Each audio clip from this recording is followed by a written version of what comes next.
Tetapi inilah kenapa disebut hukum tumpul ke atas. Polri takut dan enggan menyidik oknum kejaksaan. Mabes Polri tidak mempunyai nyali menegakkan hukum. Mereka hanya berusaha mencari kambing hitam dan mengkriminalisasi advokat yang seharusnya dilindungi undang-undang advokat.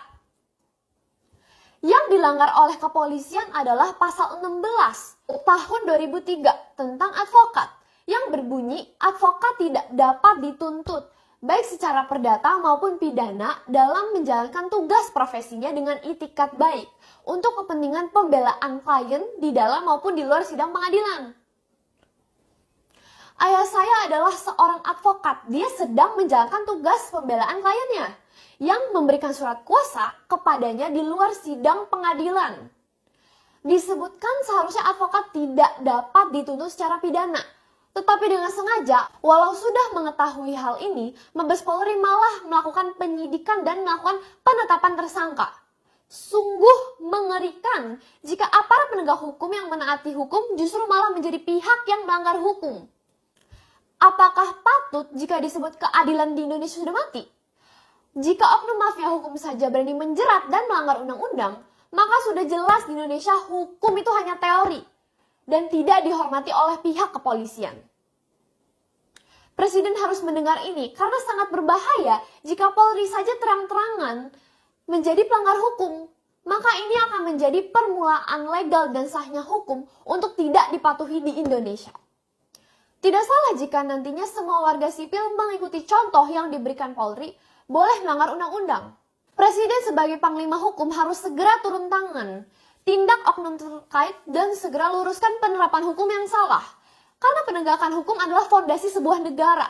Jika presiden membiarkan ketika sudah mengetahuinya, dapat dipastikan presiden pun dapat diduga melakukan penyalahgunaan wewenang sesuai pasal 421 KUHP pidana. Saya aja, anak kecil, bisa mengerti undang-undang yang sudah tertera jelas. Mengapa Kapolri yang pangkatnya jenderal tidak dapat memahami hal tersebut? Apakah Bapak tidak tahu atau pura-pura tidak tahu? Bapak Kapolri, apakah Anda bisa mendengarkan dan mau mendengarkan kritikan dan masukan dari saya selaku warga negara? Ataukah Kapolri dan seluruh aparat kepolisian sudah merasa di atas hukum dan berhak melawan undang-undang? Jika Bapak Kapolri membiarkan dan tidak segera meluruskan hal ini, maka ini bisa menjadi awal kehancuran Polri yang kedua setelah kasus Sambo. Saya sebagai warga negara ingin memberikan masukan agar hukum dan keadilan dapat ditegakkan. Tolong dibaca sekali lagi pasal 16 Undang-Undang Advokat.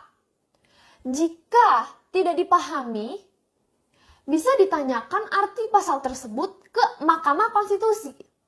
Tidak boleh berasumsi sendiri dan sembarangan mengkriminalisasi advokat. Apalagi salah satunya adalah ayah saya yang tidak bersalah. Pembuatan Polri melawan hukum mencederai nurani dan pikiran saya.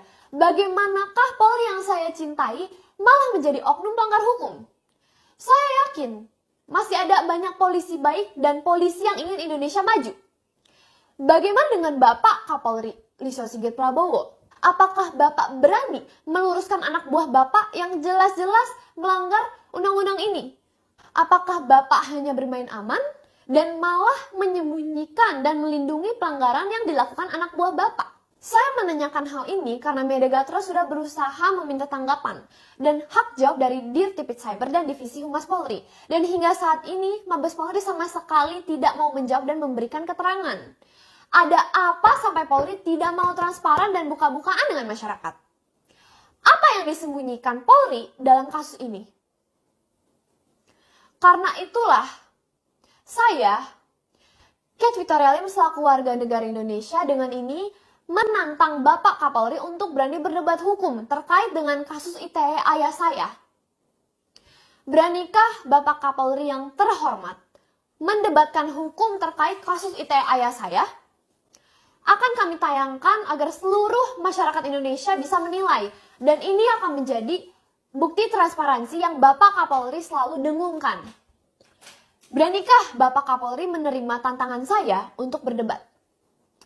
Bapak Kapolri adalah Jenderal Bintang 4 yang pastinya pintar dan mengerti hukum, sedangkan saya hanyalah remaja biasa. Namun saya memiliki hati nurani dan pikiran yang jernih. Mari kita buktikan apakah benar Polri menegakkan hukum dalam kasus dugaan pencemaran nama baik ayah saya, Alvin Lim, ataukah saya yang benar bahwa Polri sedang melakukan pelanggaran hukum.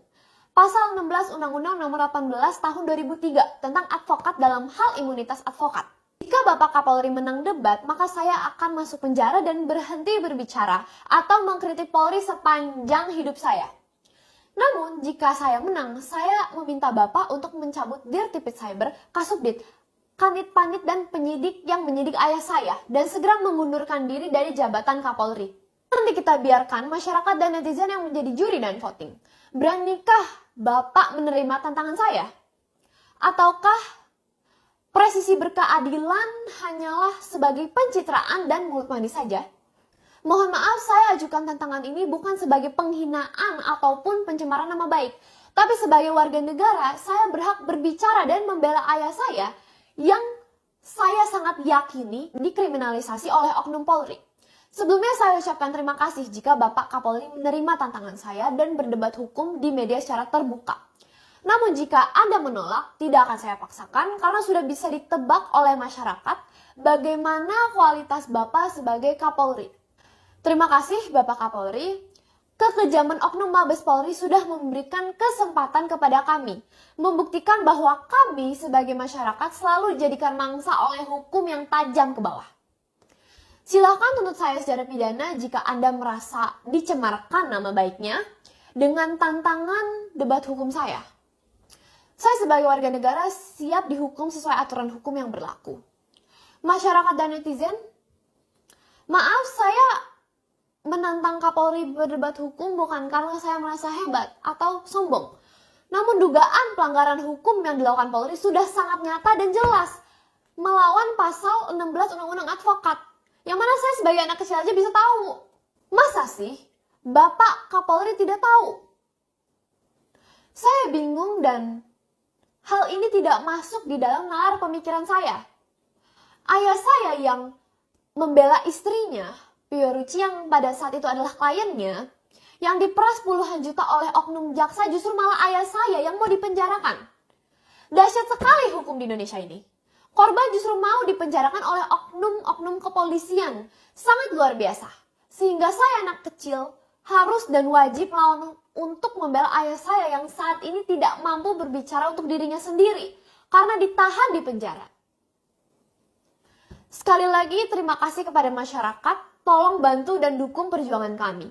Jika saat ini ayah saya Alvin Lim dan Kamarudin Simanjuntak selaku pengacara Joshua yang seharusnya dilindungi Undang-Undang Advokat malah dijadikan, maka dipastikan selanjutnya semua masyarakat lain tidak akan aman karena terbukti bahwa adanya kekosongan hukum dan kesewenangan.